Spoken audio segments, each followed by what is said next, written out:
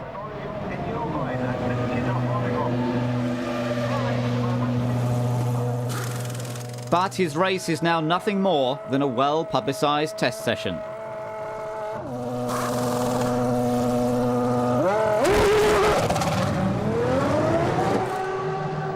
Hannes is also suffering from a lack of grip, but his spin hides a more fundamental problem. The Frenchman was running in 6th until his Honda engine decided enough was enough.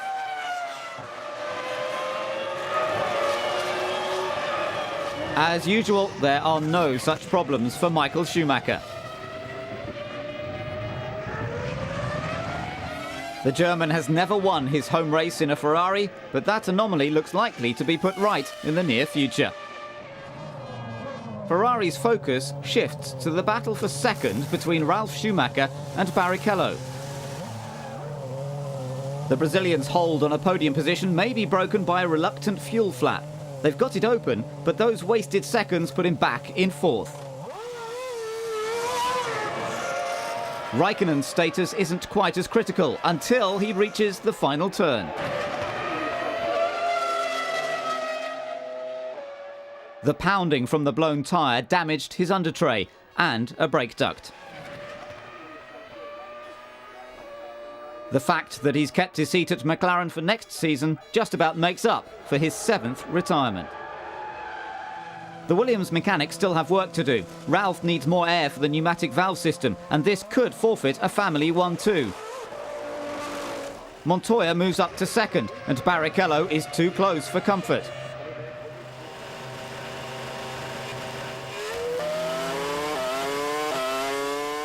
A Schumacher 1-3 is still on the cards. Barrichello's fuel flap drama sees him restricted to 3 championship points. Willy Weber leads the celebrations for both his clients, the first of which is about to take his record-equalling 9th victory of the season. Michael Schumacher wins the German Grand Prix, his first win at Hockenheim since 1995. Juan Pablo Montoya inherited 2nd ahead of Ralf and Barrichello, while Sauber's team orders robbed 7th-placed Massa of a championship point. It's difficult to take anything away from Michael Schumacher this season. No Formula One records are safe from the 5-time world champion. His army of supporters make their way to Budapest, Hungary, to see if their hero can win a staggering 10th Grand Prix of the season.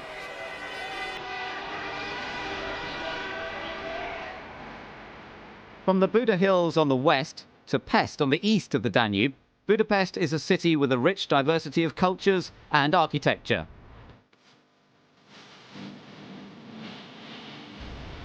The city has become increasingly popular as a European tourist destination and is a fascinating blend of old and new.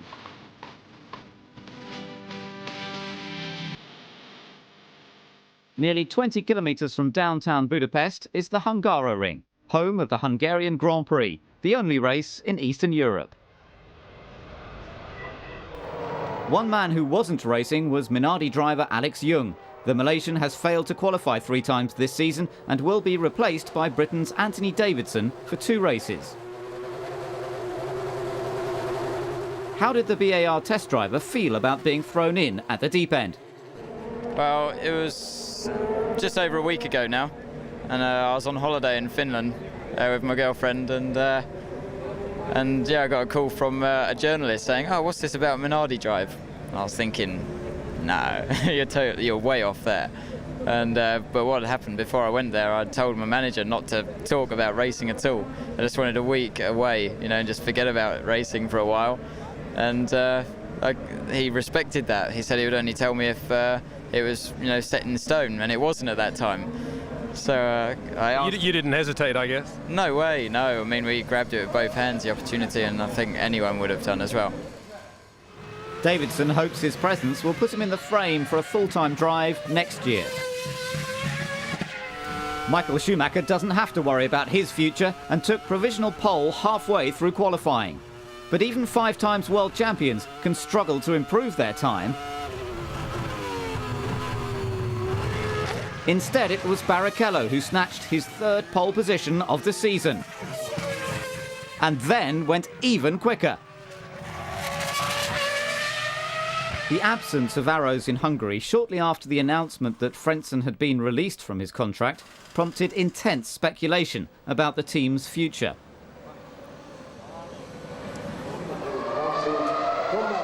Rumours about Jordan's future finally came to a head. At the end of this year, Honda will be focusing all of its efforts with British American Racing and not with Jordan any longer. But Eddie Jordan pulled yet another rabbit out of the hat. Last night it was really quite a long, exhaustive night because there were documents toing and froing here, and it got signed, the contract that I've been waiting for some time, and that is that Ford and Jordan will be together, and what the race and the cars that you will see here will be Jordan Fords this time next year, and for a 3-year contract. With his future secured, Eddie Jordan can now focus on the race. Ferrari target the Constructors' title from the front row, while Coulthard will need all his skill and experience to climb up from 10th.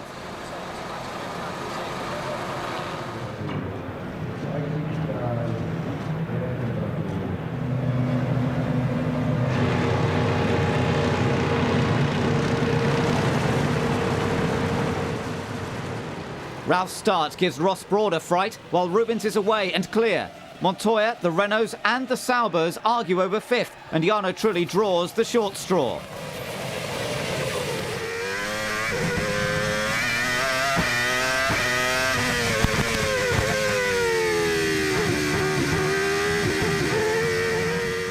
Raikkonen snatches 8th place and further adds to Trulli's miserable first 3 corners. At the front, the Ferraris exert their authority, and there's little Ralf can do about it at the moment. Rubens drives home the advantage with Michael in tow. Fisichella is keeping up with Ralf, ahead of Massa and Button. Coulthard steals a position off Heidfeld, but 10th is well below expectations. Right at the back, Davidson is free to learn without that kind of pressure. While the raw rookie looks to impress, the veteran frontrunners continue to dominate.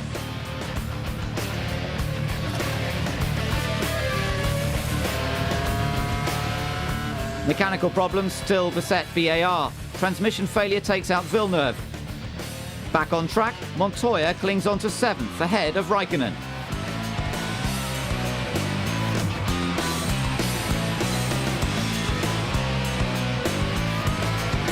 The Finn snatches the racing line, while Montoya goes on a destructive detour. He's quickly into the pits for a checkup.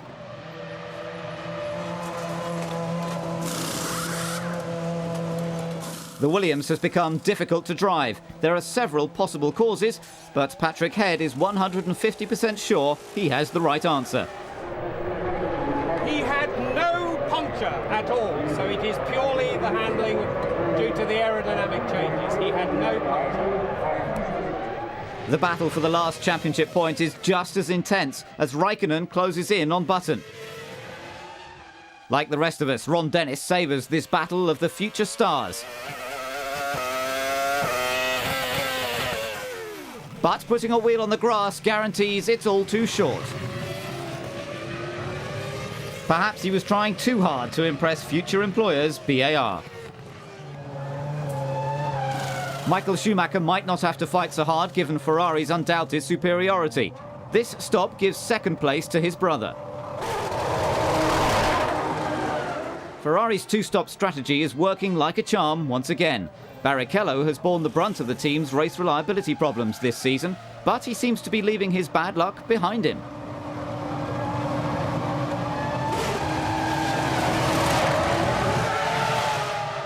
Maranello's trusty lieutenant rejoins the race ahead of Michael. Montoya remains a lap down. Ralf takes the lead in the interim, but he's yet to make his stop. However, 3rd place is the best he could hope for, given the red car's recent form. The highs of Monaco and Canada must seem an age away to Coulthard.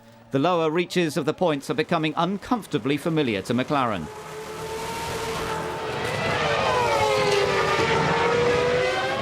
He had been running 5th, but rejoins in 7th ahead of Trulli, who is still paying for his awful start. McLaren are still trying to recover from their poor qualifying performance, and Coulthard prolongs the agony. Formula One's latest Brit has been attracting attention with his smooth transition to the big league, but inexperience finally gets to Davidson and takes him on a one-way trip to retirement.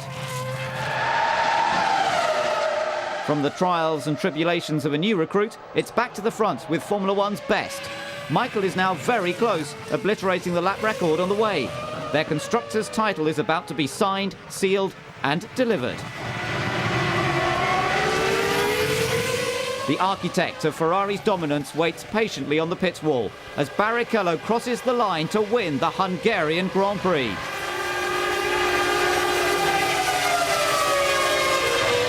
Nice job, Ralf.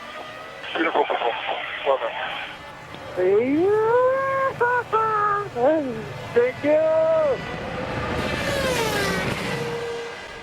The Brazilians' second win of the season helps Ferrari to their 4th consecutive constructors' title. The travelling tifosi rejoice. Maranello's triple crown is almost complete.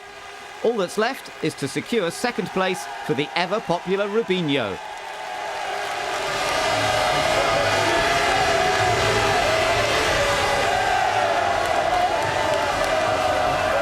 Ralf Schumacher was best of the rest behind Ferrari's 5th 1-2 of the season. McLaren got both cars into the points, while Fisichella claimed a valuable top 6 result for Jordan. Despite being untroubled by their rivals, both Ferraris were setting a blistering pace up front. I saw his pit board there, but not showing, so he wasn't behind. All of a sudden, I saw that car coming in so fast. He really put a fast lap, and so it's just because I told him I put a fast lap in Silverstone. So it was a really good lap. There are now just 5 points separating the three-way battle for second in the Drivers' Championship, and the upcoming power circuits should give Ralf and Montoya their best opportunities.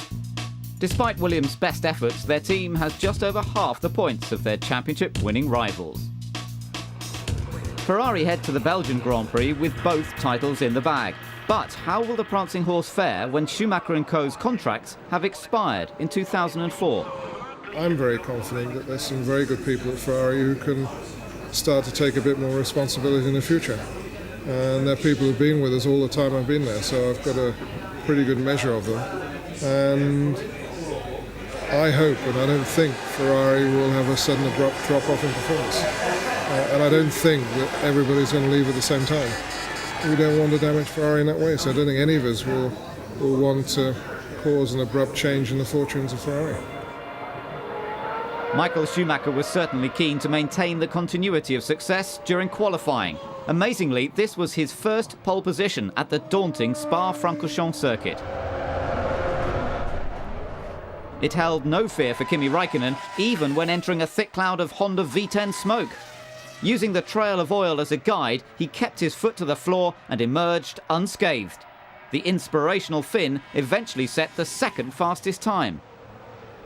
Although he probably would have endorsed Raikkonen's bravery, Montoya certainly didn't appreciate the Finn's lack of awareness. The Colombian felt that Raikkonen had obstructed his line into the bus stop chicane. As usual, Montoya, who qualified 5th, wasn't shy about letting his feelings known. Raikkonen, what a f***ing idiot!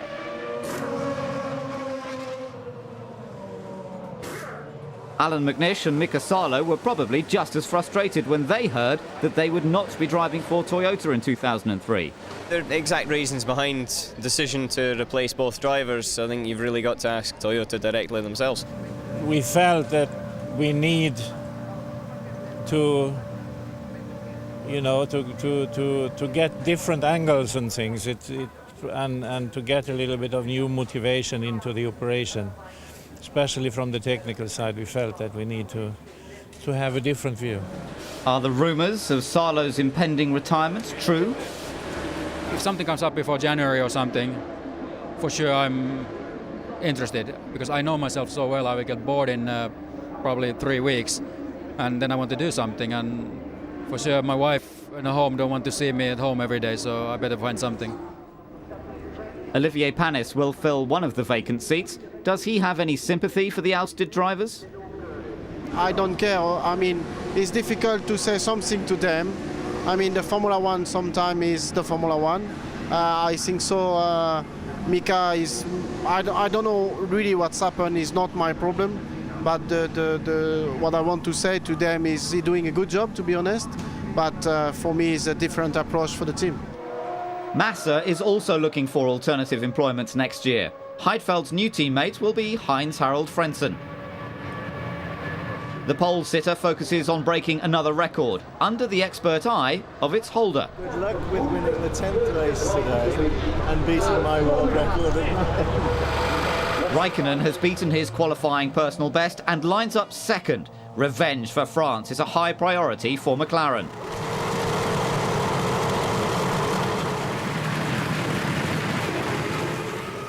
Offense turns to defense in an instant as Raikkonen tries to cut off Barrichello. But the Brazilian has the best line into La Source and tucks in behind Michael as Ralf and Coulthard stake their claims for 5th place.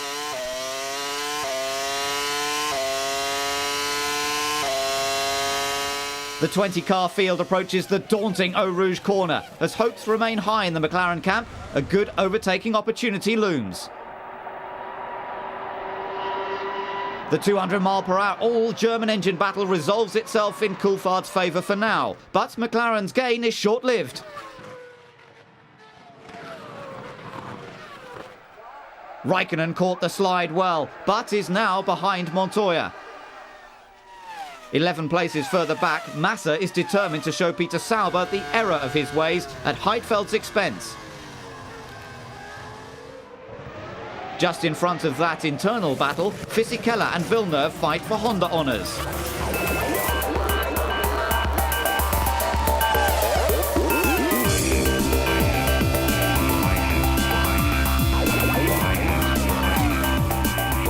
The Canadian carries superior momentum and is right in the Jordan slipstream, but the Italian does whatever it takes to stay ahead.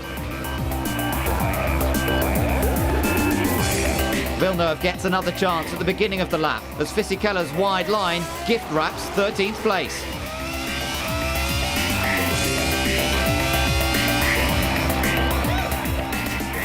The former champion's future teammate is coasting towards retirement.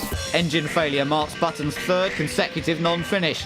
Reliability has been a major problem for the rebranded team in 2002. BAR has also struggled with mechanical gremlins, but Villeneuve shows no sign of frailty and takes 11th position from McNish. The race order is primed for a shake-up as it's time for the initial stops, with Michael Schumacher the first of the front-runners.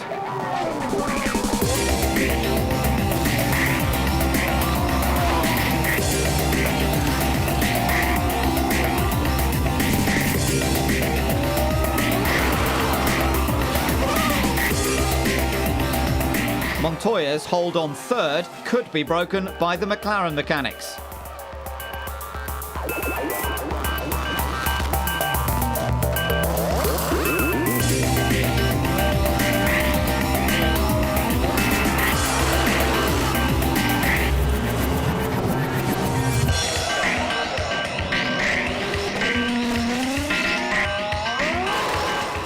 Coulthard could rise as high as 3rd. The final podium position is beyond him for the moment, but he manages to grab 4th from his teammate.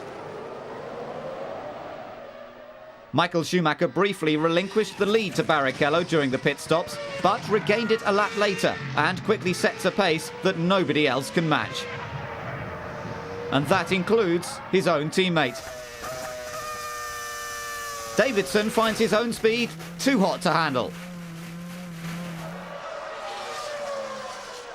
I just pushed too hard around one of the fastest corners on the track and just kicked a wheel onto the curb and game over.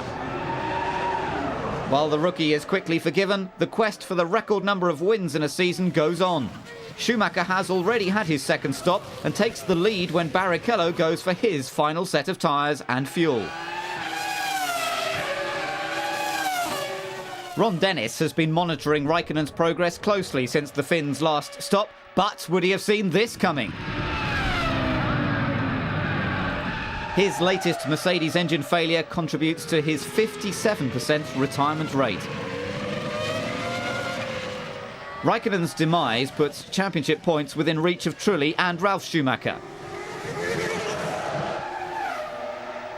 The Renault pit wall is a hive of apprehension, and with good reason. Spa's engine-breaking nature claims another victim and ruins Renault's weekend. But their loss is Jaguar's gain. P6, Eddie, P6, keep pushing, keep pushing. Suspension failure means pushing is out of the question for De La Rosa. While the English team curse the give-and-take nature of the Belgian Grand Prix, Villeneuve is behind Fisichella after his final stop. It's a state of affairs that's soon blown asunder. Fisichella wins the prize for the season's most spectacular engine failure.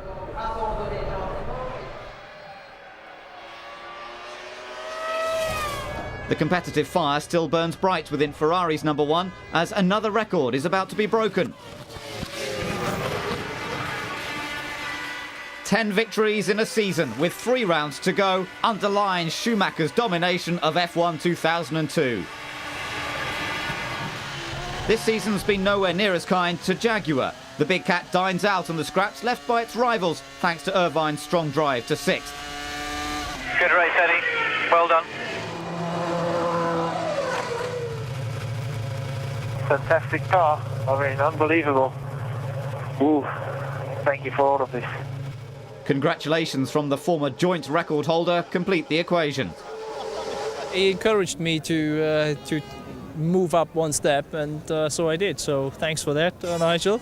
I hope you feel not too sorry about it. The world champion's 6th win at Spa was one of his best ever. It's fitting that he breaks the record at the circuit on which he made his F1 debut 11 years ago.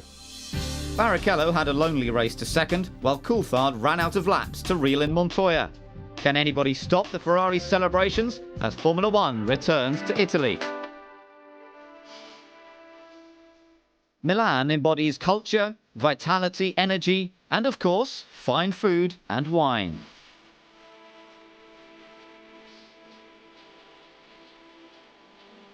But there is much more to the city than just clothes and beautiful people. A few miles north of the city is Monza, a circuit steeped in history, the home of the Italian Grand Prix, and popular with a Ferrari fan or two. Safety is a constant concern, and Sauber was the first team to use the head and neck support safety collar, or hand system, in a race environment. It was designed to restrict the forward movement of a driver's head in the event of an accident. Plans to introduce the device had been delayed after several drivers complained that it was uncomfortable to wear. Boost you saw coming from the hand system, but it's already a lot better now. We changed the system. We made a special shape for me. We put a lot of foam on it, so you can imagine how bad it was before. But to drive it in Monza, it's okay. I think I'm going to use it tomorrow again. Alex Young returned fresh from a 2-race break, while Eddie Irvine proved that Jaguar had made a giant leap since Australia. He silenced his critics to put his radically improved R3 6th on the grid. Michael Schumacher may have been breaking records, but Montoya has been the star of qualifying with 6 pole positions. The battle lines are drawn to see who really is the fastest man in Formula One. 2 of the finest try to break Keke Rosberg's 17-year standard for the quickest ever lap. But with an unprecedented 19,000 RPM, this is the fastest man in Formula One.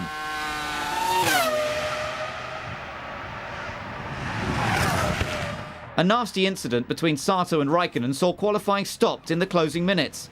Sato had been on a flying lap, while Raikkonen was on his first lap out of the pits. Whether the Finn saw the Jordan or not was subject to heated debate. However, the FIA deleted his fastest time, leaving him 6th on the grid, elevating Irvine to 5th. With an average speed of over 161 miles per hour, it is Montoya who produces the fastest lap of all time, to the delight of the team. I have to screw your party sometime. It'll be hard to rain on the Tifosi's parade, especially with 53 laps of super-fast action in prospect.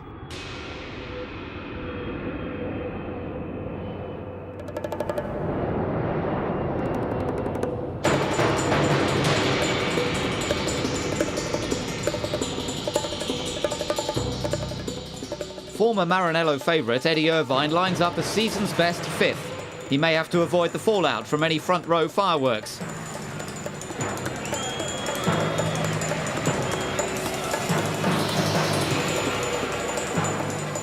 That won't be a problem for Trulli, but Renault's impressive launch control could save him from home race humiliation.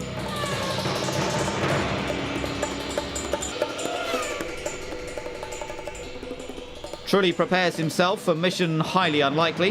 Hopefully his engine won't self-destruct.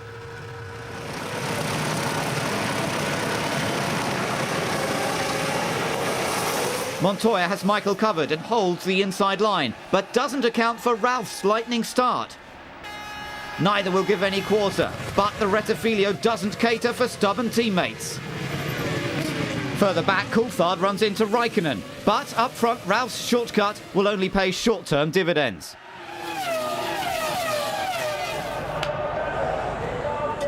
Ralf races on under a cloud ahead of Montoya, Barrichello, Michael Schumacher and Raikkonen. Minus a front wing, Coulthard's McLaren is a minor inconvenience to Trulli, who's passed 8 cars in 8 corners. Coulthard will need the same amount of determination after his pit stop.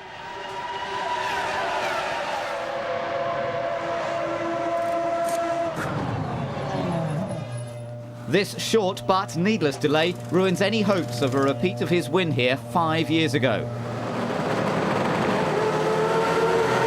Almost a minute ahead, Barrichello hassles Montoya, while the Colombian looks for a way past Ralf.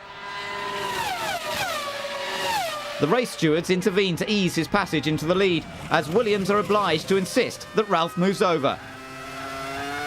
Barrichello takes advantage of the open door and sets his sights on the lead.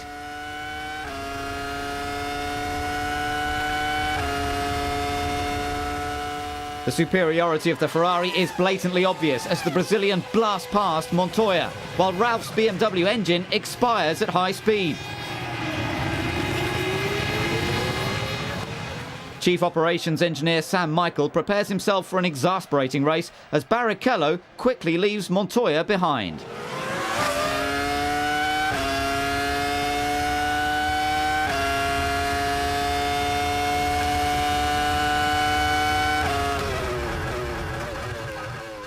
Late braking sees the Colombian recover some of the leader's advantage, but a trip across the curbs forces a rearguard action. Once again, Montoya is easily dispatched by a Ferrari, going the long way round. Schumacher's move starts the celebrations in the garage and the stands, and Montoya will have difficulty repeating his 2001 Monza victory. BAR aren't short on optimism either, as Panis closes on 7th placed Salo.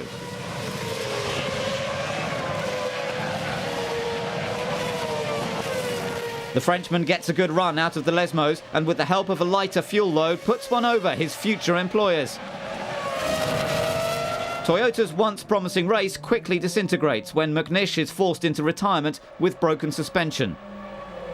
The atmosphere is far more tense in the Sauber garage as De La Rosa's Jaguar lines up 12th placed Massa.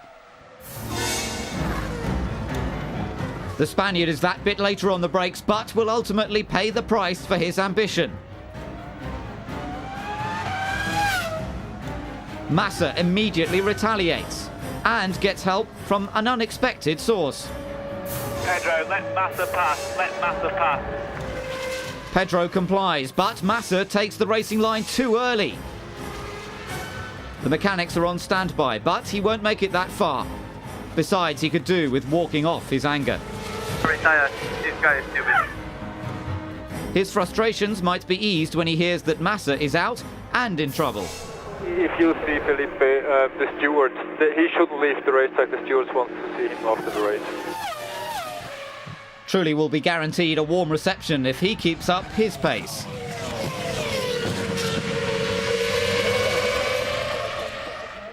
He's currently in 7th, and a quick pit stop could put him in the points.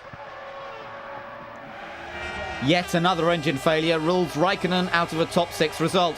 The Finn has borne the brunt of McLaren's problems this season. His fellow countryman has hit the dizzy heights of 4th. This is Salo's best performance since Brazil. Can the veteran finish his season with a flourish? He rejoins 12th behind the Renaults, but is sure to raise the ire of the stewards by crossing the white line. Montoya's had his sole stop and continues to hold 3rd until chassis problems break his grip on a podium position.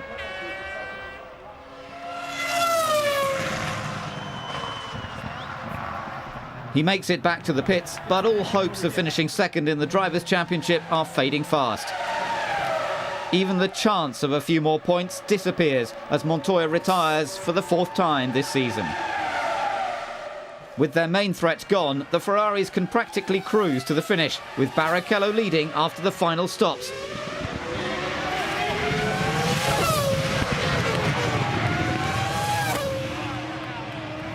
Schumacher looks to be happy to let Barrichello take every Ferrari driver's dream result.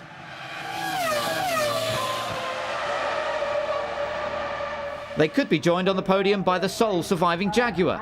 Eddie Irvine has Panis right in his slipstream, but hardly bothers to defend his position. The reason for the Ulsterman's lack of resistance will become apparent very shortly. The Frenchman is in for his last stop and needs a quick turnaround to stay in the top 6. David Richards would like the title of the best Honda-powered team, and his mechanics could put it within reach. They get the veteran out 6th behind both Renaults. Jean Todt hasn't experienced that sort of tension since the early stages of the race. His team achieves Italy's dream result. Rubens Barrichello leads home a Ferrari 1-2 at Monza. The Brazilian all but secures 2nd place in the Drivers' Championship as Irvine's manager Enrico Zannarini leads the Jaguar celebrations. Felipe Massa becomes the first driver to receive the disciplinary measures introduced in Brazil for causing an avoidable accident. Eddie Irvine's mum certainly won't be chastising her son after his first top 3 finish since Monaco last year. The longer you're away, the sweeter it is when you get up there, that's for sure. You know, when I was a Ferrari, I was up there every other weekend. It was boring. To get up there today, you know, I picked 2 great races to get on the podium for Jaguar. Monaco and here, you couldn't ask for better. The Italian fans here, it was just incredible. Barrichello, Schumacher and Irvine are about to get a whole lot closer to the Italian fans, courtesy of Monza's innovative new podium. It's the first time this season that a team other than Ferrari, McLaren or Williams has a representative in the top 3. And everybody wants a taste of the champagne.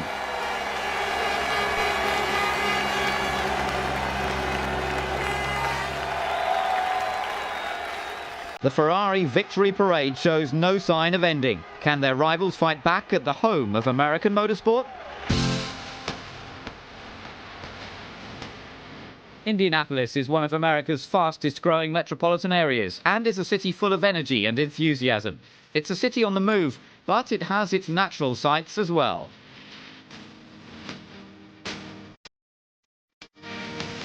The Motor Speedway is a mecca of motorsport and the largest spectator sporting facility in the world. The locals are proud to play host to the US Grand Prix. Welcome to the Indianapolis Grand Prix.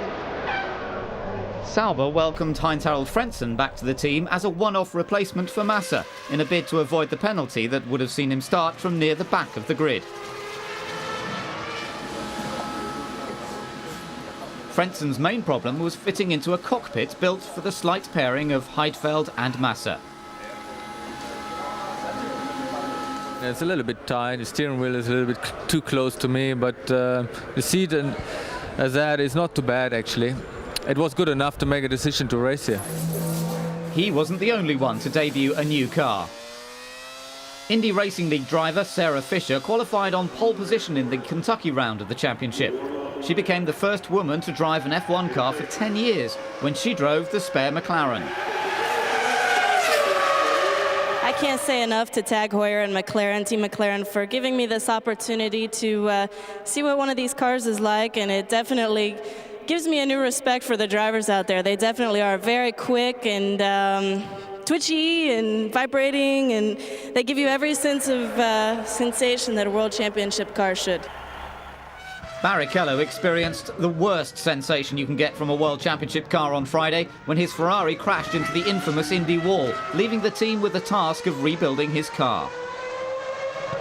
It looks like we lost rear pressure on the tire, and I mean, it was just a sudden move. The car went sideways, and I was lucky that the heat, you know, the way it went into the wall, it did absorb quite a lot. So I'm perfectly fine. It's just the car that is still not recovered yet. When you see the car that's first coming round, and when it goes into the wall, the tyre is missing off the rims. All eyes were on the newly crowned fastest man in F1 during qualifying. The circuit requires drivers to be on full throttle for a third of a lap, so engine power is crucial. But a frustrating battle with setup and a twisty infield section more suited to the McLarens left him 1,000th of a second behind Coulthard. While Williams and McLaren contested the second row, Schumacher produced a lap over half a second quicker to take his third consecutive pole at the circuit. The Ferrari duo certainly were in a class of their own and scored the 5th all-red front row of the year. On race day, Michael Schumacher seems to have other things on his mind as he takes up pole position. His parking is more supermarket than motor speedway, but that's a minor distraction for Jean Todt as we are seconds from the lights going out.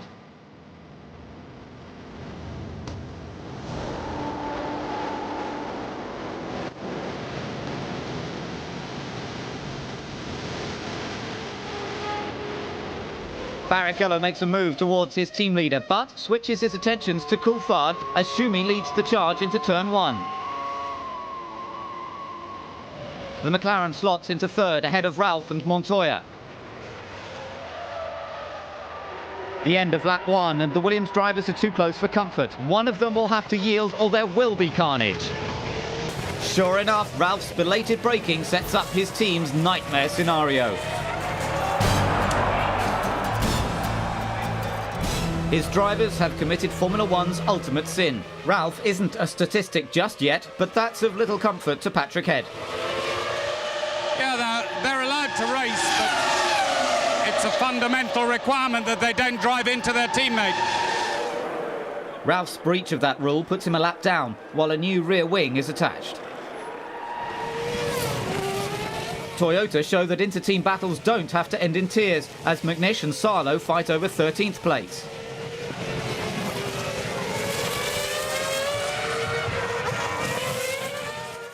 Eddie Jordan's young charger makes a move on Frentzen for 10th. There's just enough room for the Jordan to go by, but both go offline, giving the position to Button. With more than enough aggression to spare, Sato makes amends 2 corners later.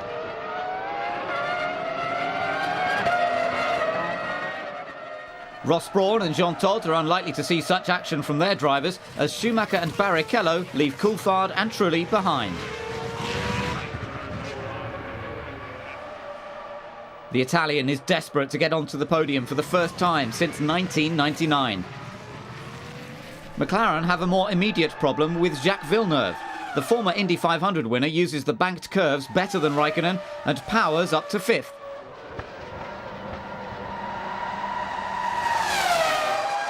Honda achieves a rare victory over Mercedes. Williams is the next team looking to profit from Raikkonen's loss of speed as Montoya closes in on a World Championship point.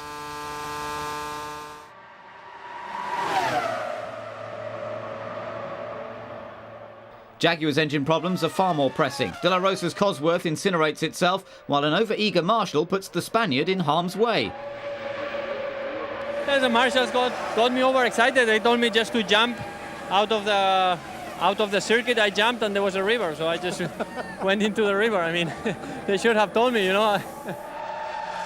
The Williams management also receive an unpleasant surprise, but in the form of a premature pit stop. Montoya mistook a pit wall signal and came in far too early.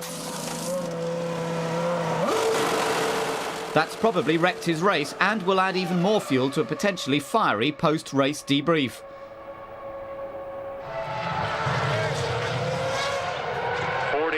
To go, 40 laps remaining in the race. This season's largest crowd turns its attention to Ralf Schumacher's battle to get back on the same lap as the leaders. He's got a mountain to climb as Button is outside the top 10. His older brother's only problem is maintaining his concentration as he comes in for his second stop.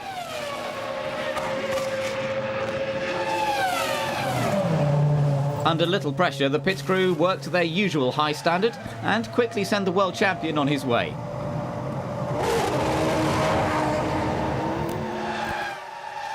There's not much time for the team to catch up with the rest of the race as Barrichello arrives for his final stop. Will the Brazilian hold station behind his teammate, or will he be allowed to clinch second place in the Drivers' Championship with 10 points?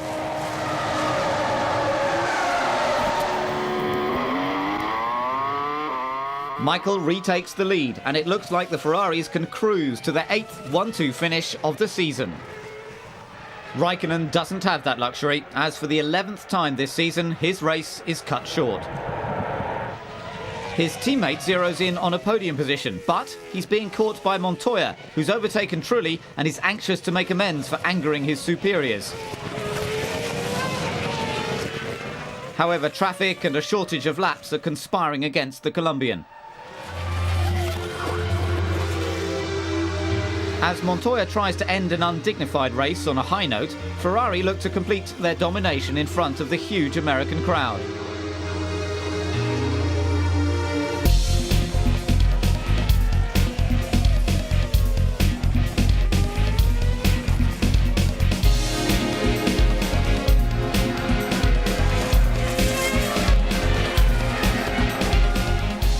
Everybody is anxious to see if Barrichello will get the all-clear to claim his reward in style.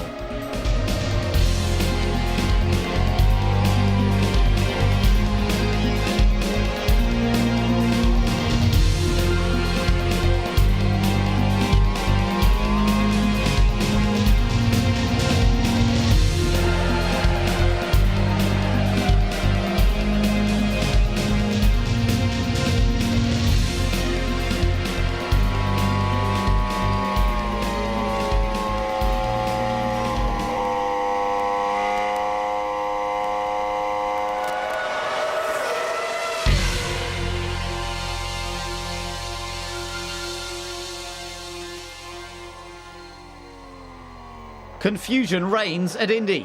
Who won the United States Grand Prix? The timing system gives it to Barrichello by 0.011 of a second, one of the closest finishes in Formula One history.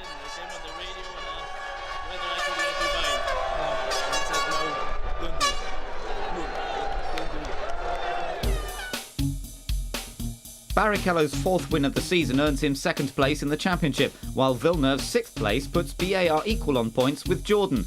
But that's not the headline story. Do you think Michael actually intended to let Rubens win that race? You need to talk to him. What did he say on the radio then?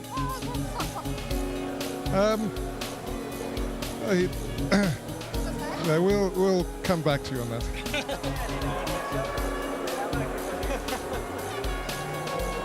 Today, I thought it was a good opportunity to go equal over the line. We tried, and we failed by a little bit. Michael's attempt at choreography will be resented by some, but the team and many thousands of fans will be happy that Barrichello is the centre of attention again. Jean Todt's plan of action has been successfully completed, with one race to go.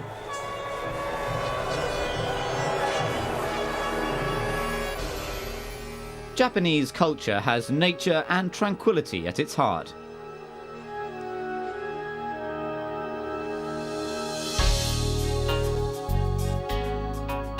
The emphasis is on simplicity and inner peace, using meditation to find spiritual enlightenment.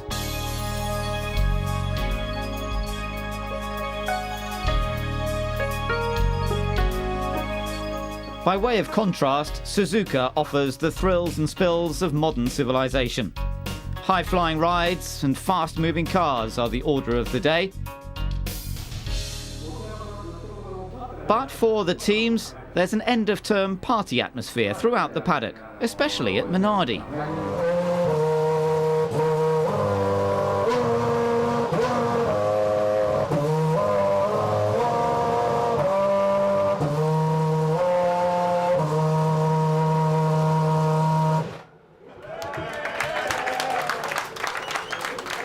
Top 10 qualifying would be music to Toyota's ears at their home Grand Prix and the last for Mika Salo and Alan McNish. Since Spa, we have been back to qualify in the top 10 regularly, not in Indianapolis, but regularly since Spa, and we hope we're going to be able to do the same here. Everybody is so excited, and for sure we'll try our best to don't disappoint all the fans here in Japan. With his F1 future uncertain, Alan was desperate to impress. But it all went horribly wrong at 130R.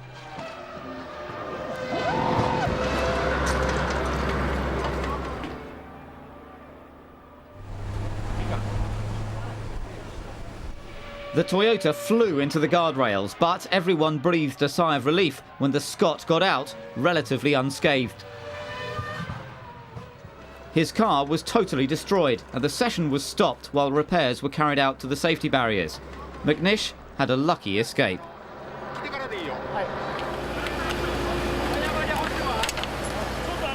Clearly shocked by such a violent smash, he was taken away for medical tests in the hope he would be fit to race tomorrow.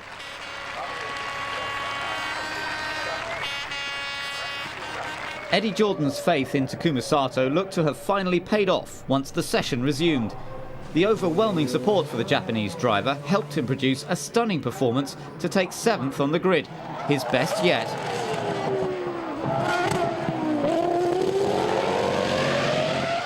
Michael Schumacher may have taken pole, but he seemed content to let Sato handle the photographers.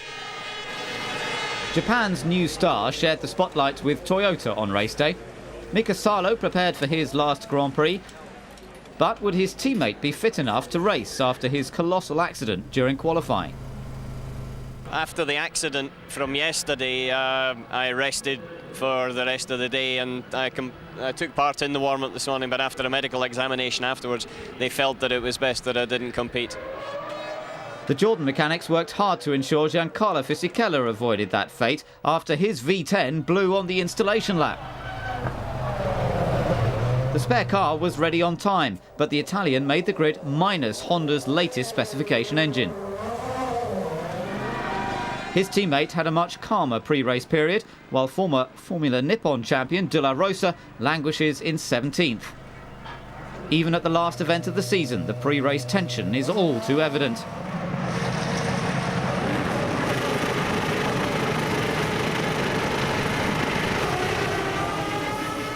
Michael Schumacher makes full use of pole as Coulthard harries Barrichello. The Scot almost loses out to Ralf, who demotes Raikkonen to 5th. Anxious moments for the Renault mechanics as Trulli and Button both pressurise 7th-placed Sato. Inter-team rivalry is never a worry for Jean Todt, especially with the world champion in this sort of form. Barrichello struggles to keep Schumacher in sight, ahead of Coulthard, Ralf Schumacher and Raikkonen. Sauber's Brazilian charger is working hard to impress potential employers, but ends his tenure with the Swiss team on a flat note. It's a disappointing end to a generally impressive rookie season. Coulthard is secure in the knowledge that he will be driving for McLaren next year. This fact may help him deal with the frustration of the throttle problem. Lack of pace compared to Ferrari and Williams has also been hard to swallow for the Scot, who was billed as a pre-season title favourite. At the head of the field, Michael Schumacher is destroying the competition, despite having nothing left to prove.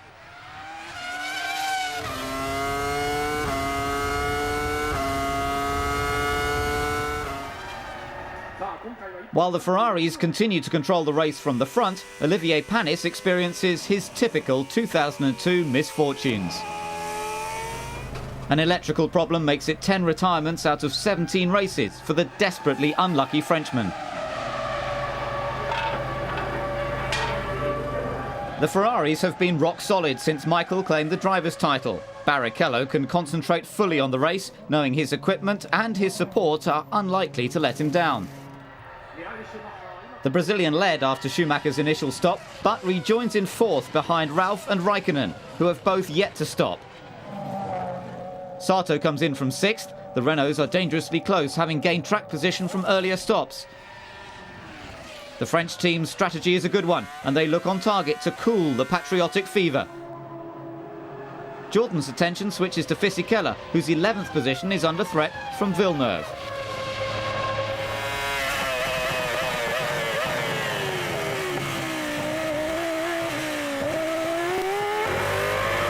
The Canadian looks to make a move on the start-finish straight, but all thoughts of slipstreaming melt away like his Honda engine.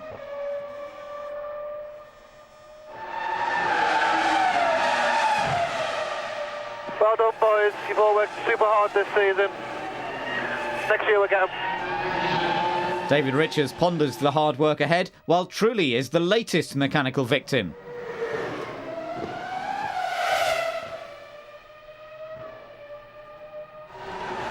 Renault's 14th retirement of the season is a statistic that Flavio Briatore and Jarno Trulli won't want to be reminded of. Meanwhile, Sato is on the verge of rescuing his season. That's good tack. We're P6. You're going to push hard to catch button, OK? He might just pass us on the exit of the pit lane, so watch out for him. The rookie has done his bit. Now the mechanics play their part in trying to keep the Jordan in the points.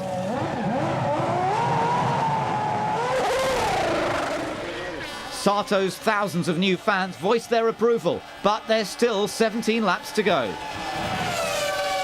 McLaren also endure a nail-biting finish to the season as Raikkonen pursues a podium position. That goal slips away as the Finn overdoes it at the Degner curves. Ralf Schumacher still holds third, but will have to be on his guard as another Honda goes up in smoke. Fisichella experiences a touch of déjà vu, but at least the fire isn't as out of control as his Belgian blow-up. While the Italian can finally relax, his Japanese teammate must be worried about the condition of his engine. The home crowd and his team will be hoping for some un-Sato-like caution. Okay, Taco, you're in a safe position. You're safe, so nice and steady.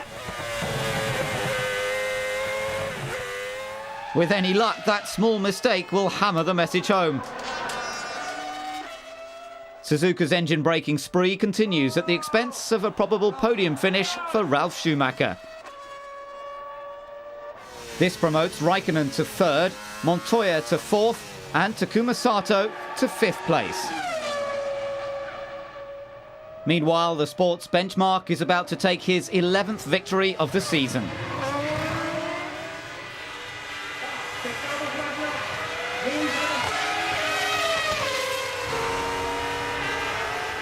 Michael Schumacher wins the Japanese Grand Prix at a canter to take a formation finish with Barrichello without the controversy of Indianapolis. Even Schumacher's devastating victory doesn't overshadow the performance of Takuma Sato. Given the reaction, you'd be forgiven for thinking that this was the new world champion. The team's faith in Sato has been repaid in the form of his first 2 championship points, elevating Jordan above BAR and Jaguar. Overflowing with emotion, Sato makes a beeline for his boss.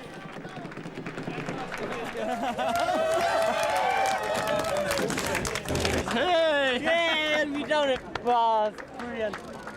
Just unbelievable. I mean, fans are exciting so much, and they are waving, you know, all 50 laps. So everything was perfect today. Kimi Räikkönen rounded off his season on a high, finishing best of the rest, ahead of Montoya, with Button taking the last point.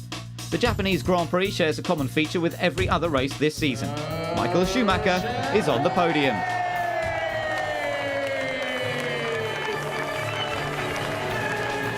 The five-time world champion scores almost double the points of his teammate, while Montoya clinches third place.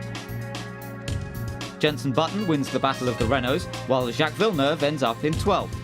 Felipe Massa's first season nets 4 points, while Webber and Sato score 2 points apiece.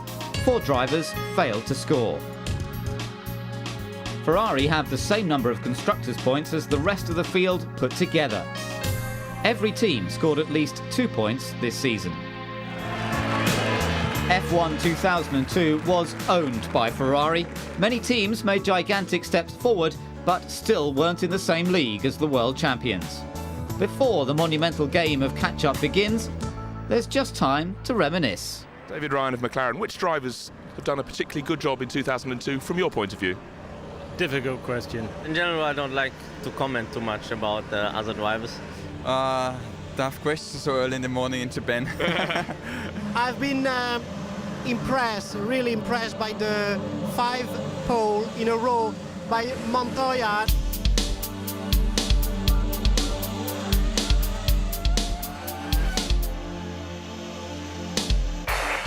Raikkonen, what a idiot! The other one who impressed me is Raikkonen.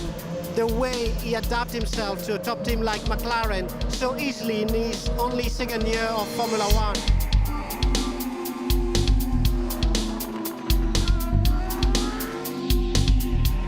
They've all had their highlights. Some drivers have had poor races from time to time, but I would say pretty much all of them have had some very good races at times as well.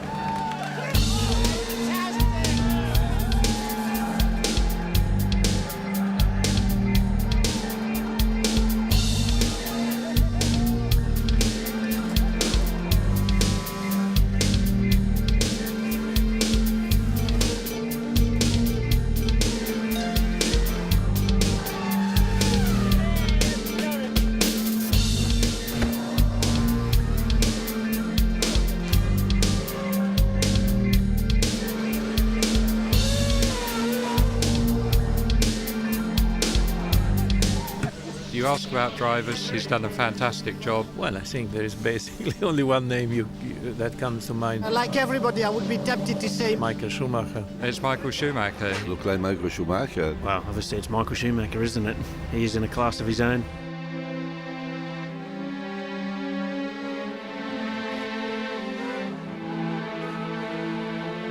I think you overestimate my power.